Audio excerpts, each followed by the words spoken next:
son las especies, ¿no? Y bueno, hay todos los reinos que podéis imaginaros o los distintos taxones, pero bueno, es bastante fácil de visualizarlo en el reino Animalia. Entonces, podemos tener una especiación alopátrica por creación de barreras. ¿Y esto qué quiere decir? Quiere decir que en una población inicial se divide en dos a causa de una barrera geográfica, como puede ser la aparición de continentes y un mar que los separa, o un océano. De modo que la aleatoriedad por mutaciones de la población A, que ya está separada de la población B, hará a lo largo de millones de años separarse reproductivamente de la población B y la población B de la A. Reproductivamente puede ser pues por la constitución cromosómica de los organismos o por la fisiología de ellos mismos. Esta alopátrica es bastante clara y se evidenció, bueno, se puede evidenciar con los mamíferos felinos, por ejemplo, que podemos encontrar en África como el leopardo y en América como el jaguar, que tú puedes sospechar que son muy similares y que pudieron proceder de una población original hace mucho tiempo, ¿vale? Pero hay muchísimos casos, como también pueden ser los casuarios en Australia y los emúes en Sudamérica, creo, y las avestruces en África. Emúes en Sudamérica. Ya ni me acuerdo de eso si es del todo cierto, yo creo que sí. Y luego está la especiación alopátrica por dispersión. Es similar a la anterior. Lo que pasa es que aquí no hay una barrera. Hay una barrera geográfica, pero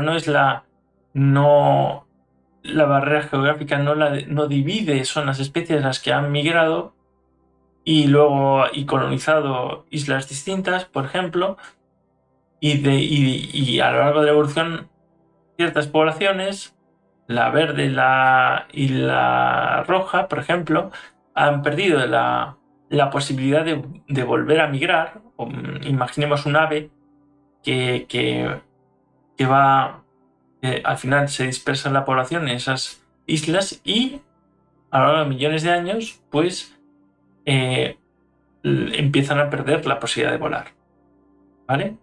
O pues, pongamos por caso, el caso más fácil de ver son mamíferos que por alguna razón han llegado a flotar sobre maderas y estas han llegado a estas islas de modo que ya no pueden volver o ya la probabilidad de que vuelvan a la misma isla original es baja y pasan miles de años y al final pues o miles de generaciones y al final sucede un aislamiento reproductivo. Quiere decir esto que este organismo, el rojo y el azul, después de esos miles de generaciones, intentamos cruzarlos y no dan descendencia fértil.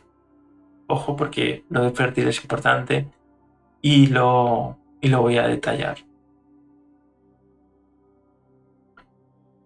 Bueno, como lo detallo ahora.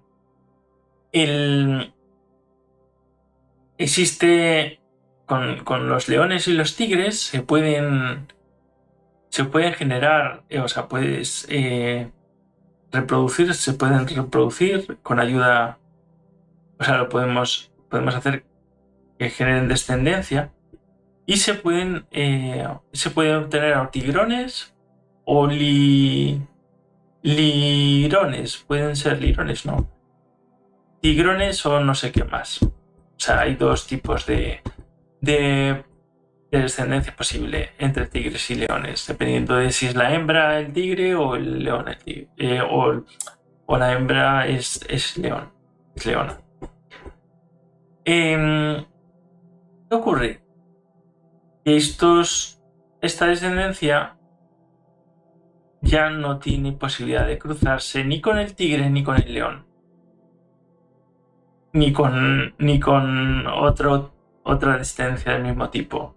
Son infértiles, por lo tanto, es un modo de evaluar si el tigre y el león son de especies distintas. Entonces sí que la población roja y la población azul en este caso podrían cruzarse a lo mejor, pero no dejarían descendencia fértil, dejarían descendencia infértil, con lo cual, desde el punto de vista evolutivo, es como si no hubiera sucedido el cruce. Bueno, todo esto que dije y lo que dije en vídeos anteriores y en directos anteriores tiene una consecuencia en lo que es el esquema que tenemos en la cabeza acerca de cómo puede ser la evolución.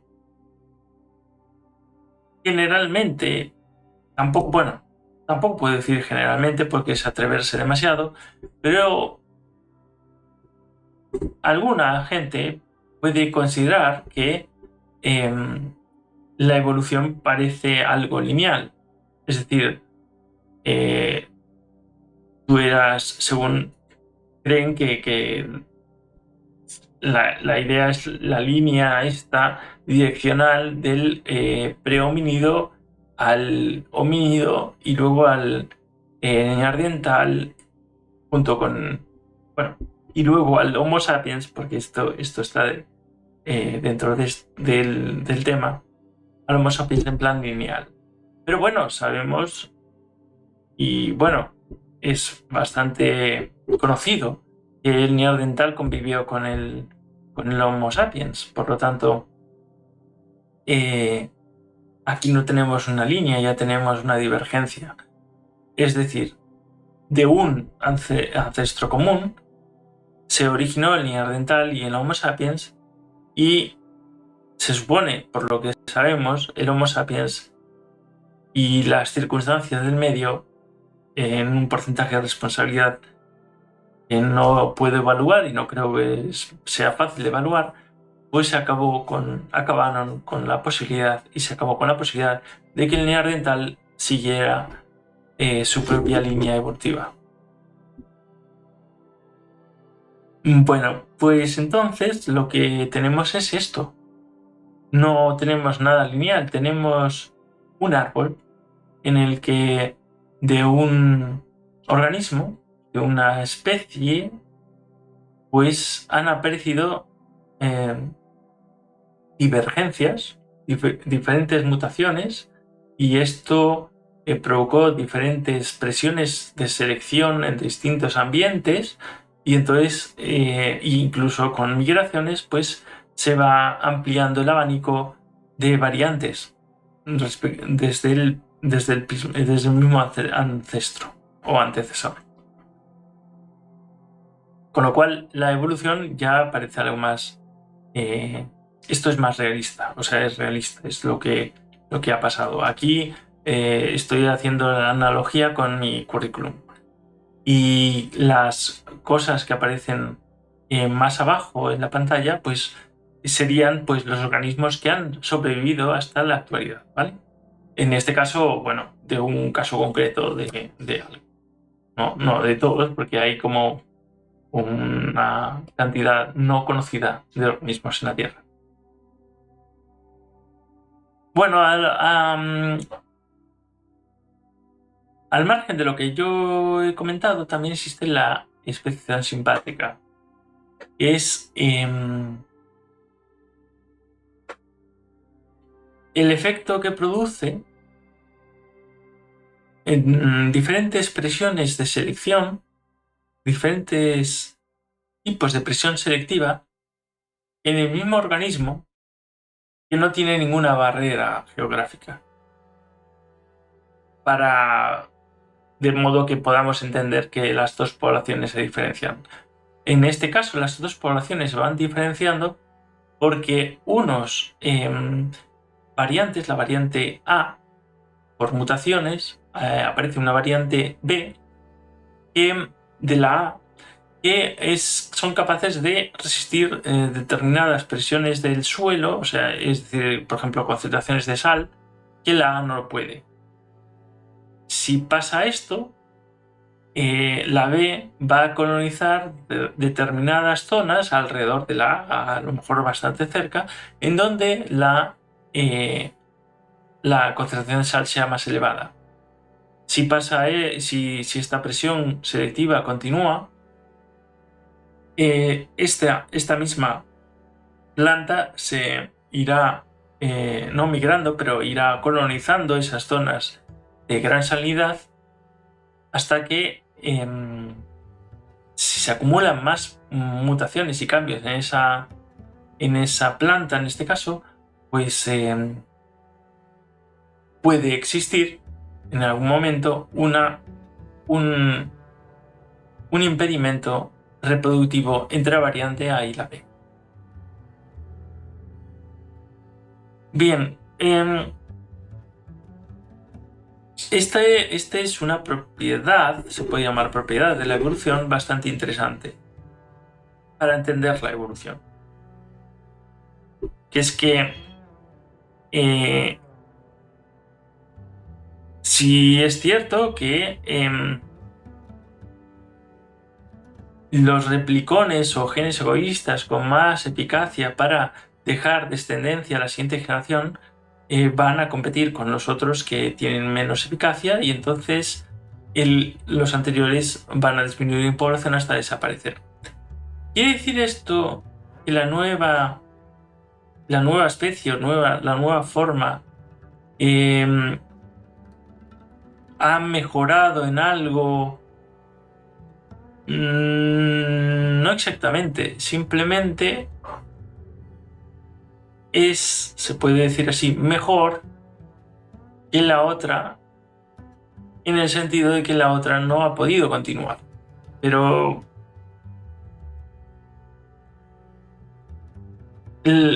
si hay algo que pasa en la evolución es que continúas o no continúas. Y esto, de un modo, la metáfora de esto se puede encontrar en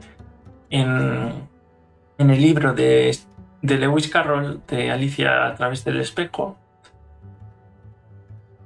Y como un personaje de ese libro es la Reina Roja, y en un momento dice: lo que es aquí, como ves, hace falta correr todo cuanto una pueda para permanecer en el mismo sitio. Si se quiere llegar a otra parte, hay que correr por lo menos 2 veces más rápido.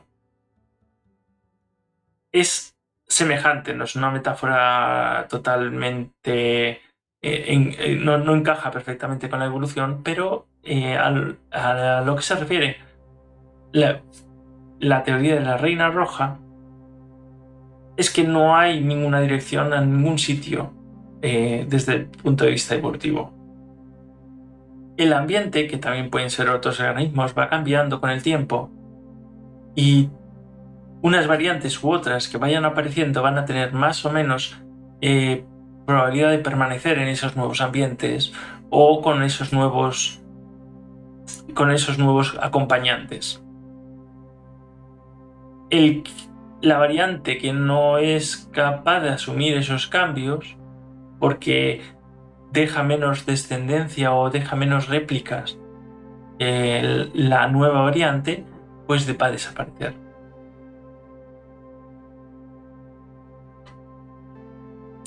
Claro, el asunto es que imaginaos que en el caso del guepardo y la gacela ahí hay una especie de evolución conjunta. Bueno, la evolución siempre es conjunta, pero el caso es bastante claro y conciso.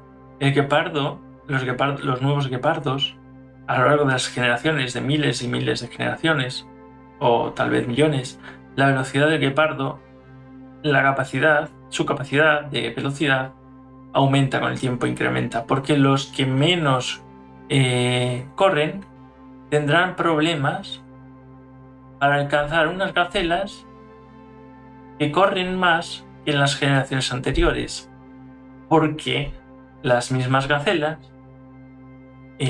las mutaciones que se generen y a lo largo de millones de años, las gacelas que corran menos serán capturadas por los guepardos. Es una carrera evolutiva a la nada, básicamente. No van a ningún lado, nadie va a ningún lado en la evolución.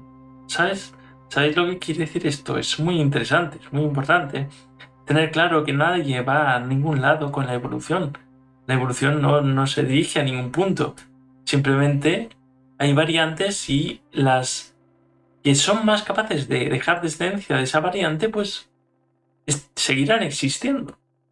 Y eso es evolución más, eso es selección natural que añadido a la formación de variantes por mutación, pues ya tienes el juego de la evolución biológica por selección natural, que no está, aquí no comento porque ya lo comenté en otros vídeos, cosas acerca de la deriva genética, por ejemplo, en la que la selección natural no está actuando. Actuará después en el resultado, pero el hecho de la deriva en sí, la selección no está actuando. Bueno, y claro, aquí sí que se ven unos antílopes ahí, pero con esta imagen me quería referir al hecho de qué es lo que pasaría en caso de que se pudiese, imaginaos, con ciencia ficción, imaginaos que podemos detener la producción de variabilidad en las gacelas. Pues en este caso, si el guepardo, que creo que sí, es muy específico es un predador muy específico de gacelas, bueno, el guepardo puede que, pero imaginemos que solo es estricto de gacelas, ¿vale? Cuando las gacelas desaparecen, cuando las gacelas, las gacelas que ya no pueden generar, ya no se generan mutaciones en esas poblaciones, los guepardos como sí que se generan mutaciones en los guepardos y los guepardos que vayan a correr más por alguna mutación, alguna serie de mutaciones que por casualidad genere esa posibilidad de velocidad, ese fenotipo, arrasarán con todas esas gacelas. Entonces, al arrasar, luego el guepardo pues no tendrá presa y también desaparecerá. ¿Puede pasar? Pues sí, claro que puede pasar. Y este ejemplo es muy de ciencia ficción, pero imaginaos un cataclismo para un organismo o para una especie. O sea, no un cataclismo general. Imaginaos que suben las temperaturas bastante y no afecta a todos los organismos por igual. Está sucediendo. Quiero decir, ya no es ciencia ficción esto. Y acaba con las anémonas o con el coral. Es decir, el coral no puede soportar esa presión selectiva y desaparece, se extingue. Que es como decir que las gacelas dejan de mutar. Bueno, pues organismos que dependen directamente del coral, que solo se alimentan de coral, pues como no tendrán tiempo, no existe el tiempo suficiente como para generarse mutaciones, como para que ese organismo de repente deje de ser estricto y al final acabará desapareciendo también.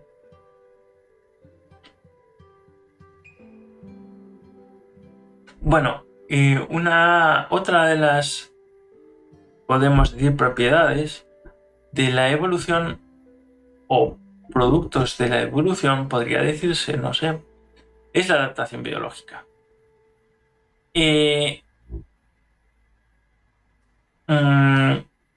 Aquí, como veis, esas curvas de Gauss se llaman curvas de Gauss. Están representando distintas variabilidades o distintos de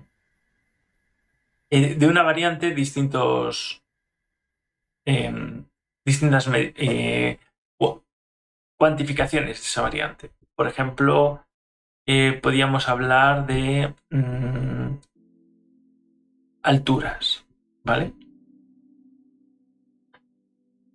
En determinados casos, la presión selectiva que existe en el medio en el que el organismo vive puede hacer que organismos de 1 metro tengan mayor probabilidad de dejar descendencia fértil a la siguiente generación que los organismos que superen 1,5 metros y que los organismos de la misma población que no lleguen a medio metro. ¿De acuerdo? Entonces, imaginaos que 1 metro es la media,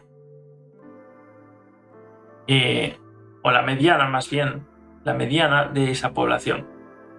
Es decir, el mayor número de organismos de esa población, el gran número de organismos de esa población tiene 1 metro, menor número de organismos tiene o 1 metro y algo o un poco menos de 1 metro, menor número de organismos todavía tiene 1 metro y más, y el mismo número de organismos tiene menos de esa cantidad que dije, de menos de medio metro, etc. Entonces se genera una curva de Gauss y hay muy pocos organismos con 2 metros y muy escasos organismos de 20 centímetros o 30. Bueno, pues si el metro es casualmente en ese medio es una medida propicia, de modo que ese organismo se reproduce más que el que tenga otras medidas, se produce una adaptación biológica que se le llama estabilizante.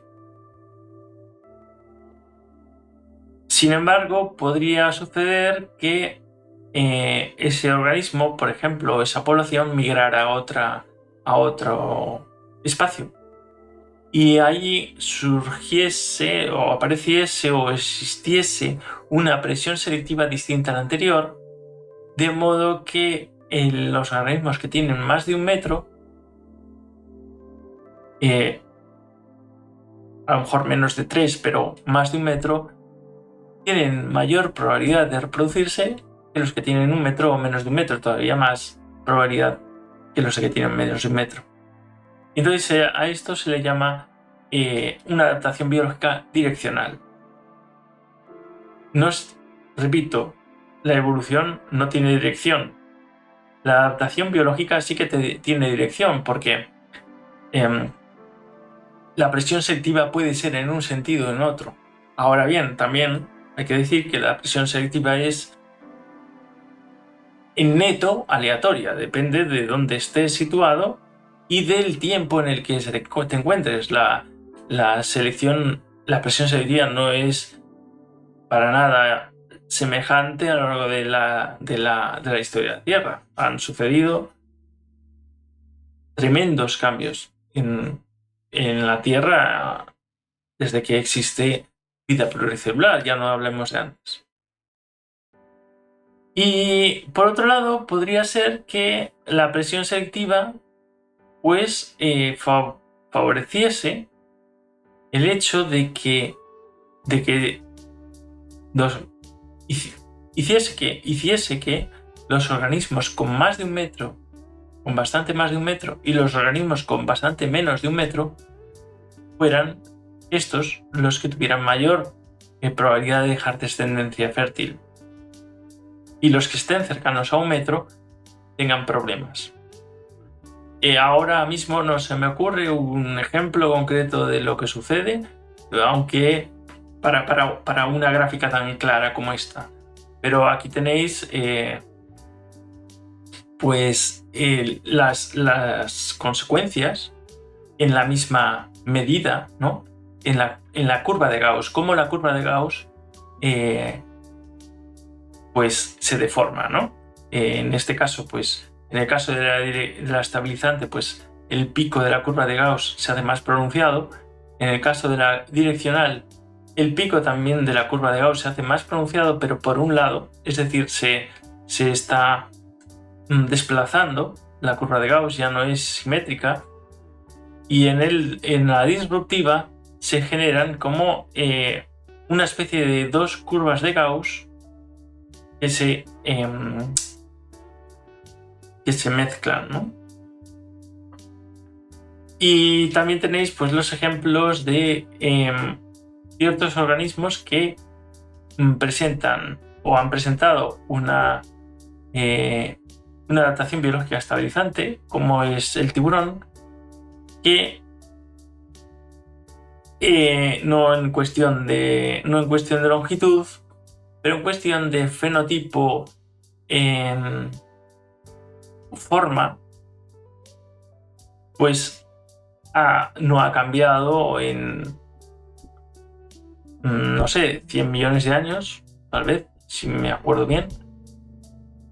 La direccional pues está ejemplarizado con la polilla de la que hablé anteriormente, que es la Piston betularia, en la que en distintas épocas de Inglaterra hubo una presión selectiva en contra de que tuvieran éxito reproductivo las polillas negras, y otra en el que sucedía lo mismo pero con las polillas blancas, de modo que en distintas épocas hubo una adaptación direccional al color negro o al color blanco, dependiendo de si los abedules estaban cubiertos de hollín o no.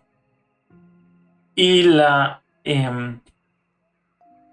adaptación biológica disruptiva está ejemplarizado aquí con el ejemplo de los pinzones que descubrió Darwin en las Galápagos, en donde el pico, los distintos picos de los animales, que son distintas especies de pinzones, están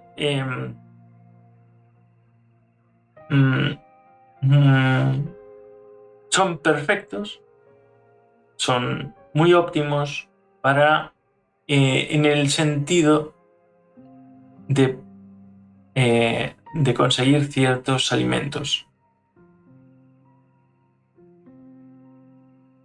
Bueno, aquí hablo de por ejemplo la temperatura cambiando, modificando la curva de Gauss en las distintas adaptaciones. Bueno, otra cosa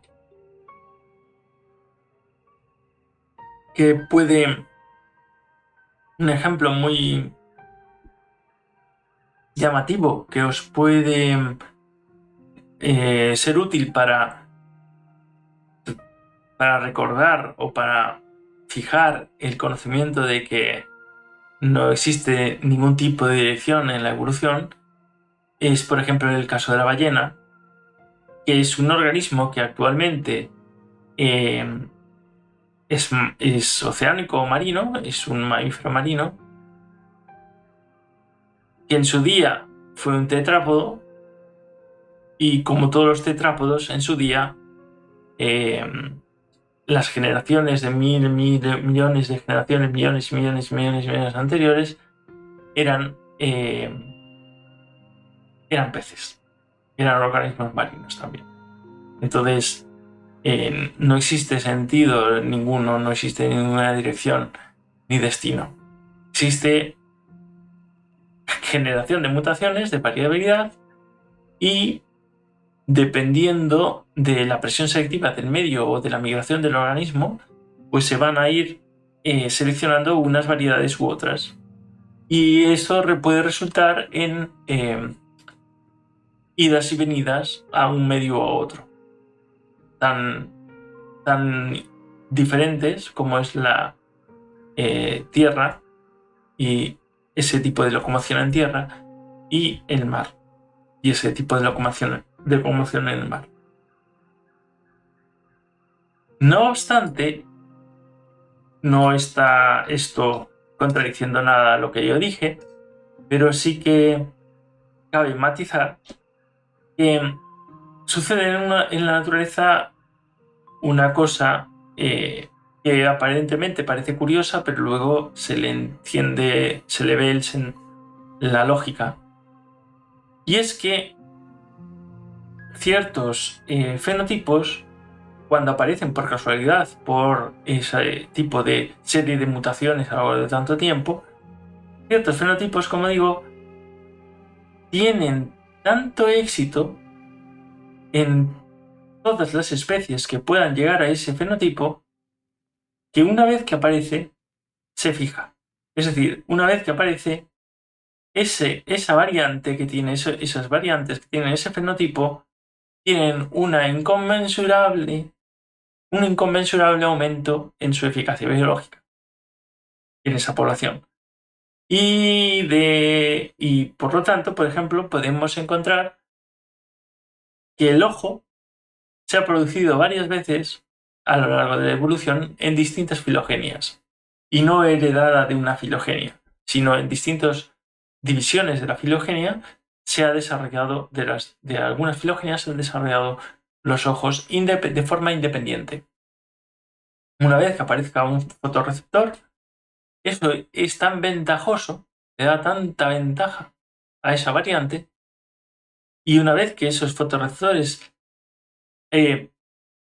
llegan a una conformación determinada, es tan ventajoso el inicio de lo que podría ser algo parecido a un ojo, de modo que pueden percibir la luz, y eso le produce tanta ventaja que al final podemos encontrar ojos en muchas especies generados de forma independiente.